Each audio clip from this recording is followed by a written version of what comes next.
ചടയമംഗലത്ത് വൻ ലഹരിവേട്ട 10 ലക്ഷത്തിലധികം വില വരുന്ന നിരോധിത ലഹരി വസ്തുക്കൾ പിടിച്ചെടുത്തു.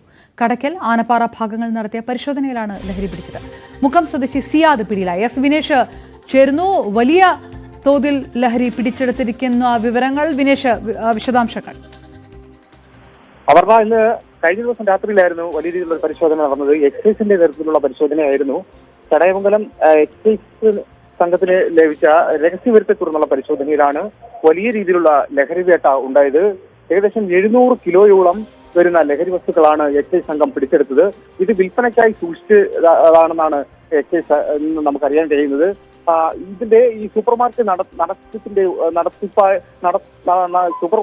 നടത്തുന്ന ആളെയാണ് പിടികൂടിയിരിക്കുന്നത്. അയാൾ മുൻപും ഈ ലഹരി കേസിൽ പ്രതിയാണെന്നാണ് അറിയാൻ കഴിയുന്നത്. അതുപോലെ തന്നെ ഈ കടയ്ക്കൽ, ചിതറ, കുമിൾ മേഖലകളിലെ വിപണനത്തിനായിട്ടായിരുന്നു ഈ ലഹരി ഉൽപ്പന്നങ്ങൾ സൂക്ഷിച്ചിരുന്നത് എന്നാണ് അറിയാൻ കഴിയുന്നത്. എന്തായാലും എക്സൈസിന്റെ ഭാഗത്തു നിന്നും വലിയ രീതിയിലുള്ള ഒരു ലഹരി വേട്ട തന്നെയാണ് ജില്ലയിൽ ഉണ്ടായിരിക്കുന്നത്. അപർണ, വിനീഷ് ആണ് വിവരങ്ങൾ നൽകിയത്.